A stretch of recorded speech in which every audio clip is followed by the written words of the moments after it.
Be a part of the best pro wrestling podcast today by supporting the Going In Raw Patreon. You can enjoy access to the live taping of the show, exclusive merchandise, and patron-only episodes, and so much more. Support Going In Raw today. Click the link in the description.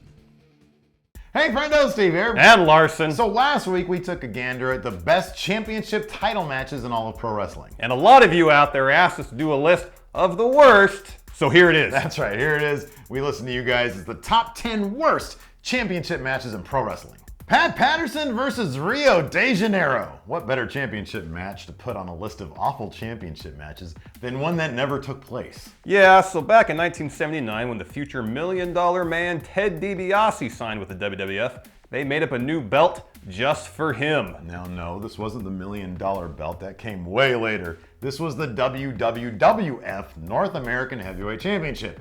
Keep in mind, plenty of other promotions, most notably the NWA, had their own North American Championship belt as sort of the second place belt to the world title. The belt didn't last long though. When Pat Patterson came to the WWF to wind down his legendary career, his first order of business was beating DiBiase for the North American title. In true heel fashion, he knocked out DiBiase cold with a set of brass knuckles. That was actually a really good match. Shortly thereafter, though, Patterson unified the North American title and the South American title in a tournament in Rio de Janeiro, or so claimed the WWF. In fact, the entire tournament and the South American title itself were entirely made up. It was just a way to debut a new title with a unique name separate from anything the NWA or AWA had. And from there, the Intercontinental Championship became a vital part of WWE history. It's been used in a number of ways through the years. For a time, names like Rick Rude and Mr. Perfect made the belt a reward for the best in-ring workers. Later, the belt was usually around the waist of the guy next in line for the main event scene. Its lineage is rife with legendary names and some not so legendary, so it's weird that its origins can be traced back to a match that never happened. Who was your favorite Intercontinental champ, Larson? Honky Tonk Man? Really? No, it's just the first name that popped in my head. Oddly, first name that popped in my head too when I think Intercontinental. He still has the longest title reign. Maybe that's why. That could be.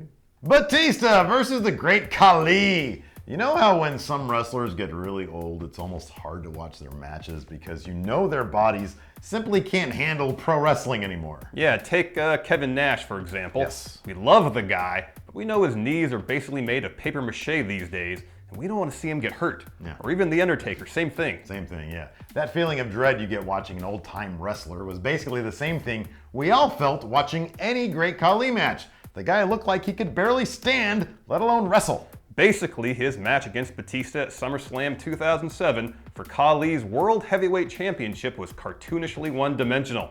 It involved a lot of KHALI using his massive hands to squeeze various parts of Drax's body, and poor Dave had to sell every bit of it. Thankfully, it was a short match, one which ended in a DQ when KHALI very slowly hit Batista with a chair. As great as Dave is up on the silver screen in movies like Guardians of the Galaxy and Spectre, nothing compares to his performance at SummerSlam 2007 when he sold us all on the idea that the Great KHALI was a real threat. It could actually wrestle. He should have gotten a Slammy for that. Yeah, exactly. That's like the wrestling equivalent of an Oscar, right? It is, yeah, the Slammy, yeah. Lex Luger versus Yokozuna. Yokozuna featured in not one, not two, not three, but 4 of the worst championship matches ever. As bad as Hogan's 22-second victory over Yokozuna at WrestleMania 9 was, as bad as Hogan dropping the belt to Yokozuna on his way out of the WWF was, and as bad as Luger's loss to Yokozuna was at WrestleMania 10, the absolute worst came at SummerSlam 1993. Because the match ended with Luger winning via countout after knocking Yoko through the ropes, where the big man proceeded to take a nap. The world title did not change hands on the countout victory because that doesn't happen, though it's as if no one bothered to tell that to the face locker room, which collectively came out to the ring to celebrate as if Luger had just won all the titles. But he hadn't won jack shit. I will say this though, having rewatched the match and the reaction the crowd gave Luger, it's not hard to see why Vince thought he could possibly be the next Hulk Hogan. People marked out hard for Lex. I don't get it either, man. Maybe all that campaigning in the Lex Express really made a difference. Diesel versus Mabel. 1995 was arguably the weirdest year pro wrestling ever had. It was the year before the Monday Night War really escalated with the defection of Hall and Nash to WCW, and 2 years before the Attitude Era really kicked off. And this match pitting King Mabel against WWF champion Nash, then Diesel, for his world title at SummerSlam 95, was evidence that Vince still saw the virtue of two ridiculously large men lumbering around the ring as his main event. Mabel in particular was hard to watch. He made it look like Nash was quick, which we all know wasn't the case. If you want some indication as to how crap this match was, Nash won through a clothesline from the second rope. The match did feature the master of the red, white, and blue Zubaz pants, Lex Luger, interfering on behalf of fellow Wolfpack NWO member Kevin Nash though, and then like a few weeks later he was at the Mall of America shopping for puffy shirts and discovered WCW Nitro was filming and the Monday Night Wars began. We can't leave Lex Luger alone, can we? Buff Bagwell versus Booker T. When Vince McMahon acquired WCW in 2001, thoughts of an epic invasion angle were quickly dashed when the dirt sheets revealed that, thanks to how the WCW contracts were structured, none of the biggest names would be able to invade WWF for some time. But that didn't stop the WWF from trying. Some names like Booker T, Billy Kidman, and Lance Storm did hop over, and there were rumors that WCW would continue as a second brand on WWF programming. But if that idea was based on audience excitement in the WCW, all hope was lost following an epically bad showing from Buff Bagwell in the main event WCW title match against Booker T on Raw on July 2nd, 2001. Putting aside the fact that pretty much no one gave a damn about Buff Bagwell, this opportunity to give WWF fans a reason to care about WCW was wasted in a lousy match. It was sloppy, plodding, and just not exciting in the least. If this is what fans were to expect in a championship match, then the idea of WCW existing as its own brand was dead on arrival. Had the WWF simply played a really long build for the WCW invasion, they could have waited for the contracts of Hogan, Hall, Nash, Goldberg, and Flair. Hell, at that point, Sting might have come over as well. He said in his Legends with JBL interview that he always felt in the back of his mind that Vince wanted to bury WCW. Lo and behold, that's exactly what happened. Not just from this match, but the way WCW talent was made to look like complete idiots in general. It's amazing how much money was left on the table with the whole invasion angle. They just waited out those contracts. They could have brought them all in at the same time. It would have been something else. Huge money. Scott Steiner versus Triple H. By the time Scott Steiner got to the WWE, his years spent in the squared circle had caught up to him. He was suffering from, among other things, drop foot. So his in-ring ability had diminished, to say the least. So it made sense to pair Big Papa Pump with Triple H for a program. When properly motivated, the game can get good matches out of pretty much anyone. But that trait was put to the ultimate test at the Royal Rumble 2003, when the two squared off for the game's World Heavyweight title. Steiner looked particularly slow and immobile, like he was holding back a crippling bout of diarrhea, so the match was just a dull brawl and ended with Triple H using his best friend, Mr. Sledgehammer, to get Earl Hebner to DQ him. Speaking of Earl, he was the only person in the match to act like he gave a damn, taking bumps, getting thrown out of the ring, giving H the business, so props to the ref for at least trying to make something of the match. Steiner made a rebound when he hit TNA a few years later, redeeming himself in a program against Samoa Joe. So Steve, when are we going to make our way to Steiner's Shoney's in Ackworth, Georgia? It's going to happen one day. If WrestleMania or the Rumble or one of them big pay-per-views ends up in like Atlanta, we're going to be there. You just can't wait for Steiner to cannot call you wait. a fat bastard. Hey, fat bastard, you like your hamburger? Actually, Scott, I really do. Wait, how do you prepare this? The Brothers of Destruction versus KRONIK. There was nothing overly memorable about this matchup for the WCW Tag Team Championships at Unforgiven 2001, other than the fact that it was simply a bad match. Yeah, there were botches, but no major botches. Just really bad wrestling from four guys who had been in the business a very long time. And the match was so bad, it led to the WWE releasing the team of Brian Clark and Brian Adams. It was just one more misuse of WCW talent during the invasion angle. Granted, it was low-end WCW talent. No one ever gave a crap about KRONIK even in WCW, and adding Stevie Richards to the mix as their manager only served to bring his own stock down. But he's Stevie Richards. Everybody loves Stevie Richards. Everybody loves Stevie Richards. What's your favorite Stevie Richards moment? Oh, easily when he debuted as part of Raven's flock. Yeah. How about you? Probably when Terry Funk broke his neck. I'm joking. What you said, the Raven thing. Jeff Hardy versus Sting. I'm not even sure this could be called an actual match, really, but what it can be called is one result of TNA's seeming lack of a proper wellness policy.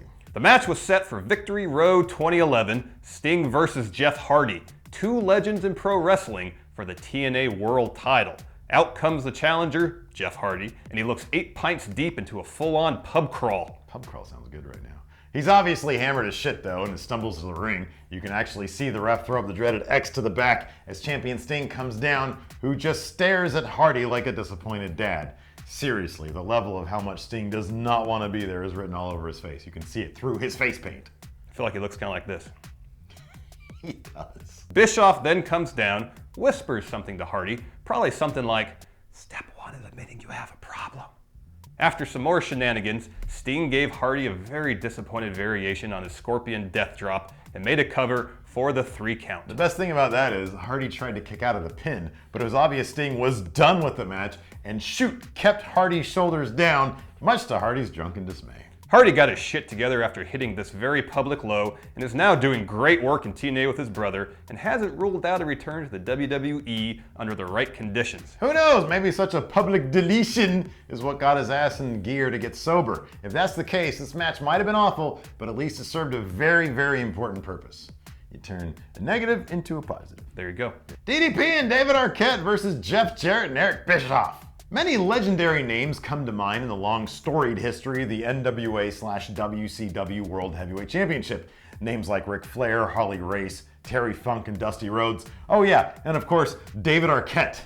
Yes, back during the death throes of WCW, poor man's Adam Sandler, David Arquette, had a 1-week title reign that started, appropriately enough, on an episode of WCW Thunder in April of 2000. According to himself, lead booker Vince Russo felt it was a great idea to put the belt on a B-level celebrity, somebody who could elevate the belt to make the top corner of the front page of USA Today the next day. The tag match, which had the stipulation that whomever scored the pin would be crowned champ, was as gimmicky as you'd expect it to be, and Russo at least had the sense to book Arquette weak. The match saw DDP carry all the offense on his team and finished with Jarrett blindsiding Page with the big gold belt. Jarrett went for the pin on Page, just as Arquette went for the pin on Bischoff. The ref went for the first pin he saw, and a 3 count later, Officer Dewey was WCW champion.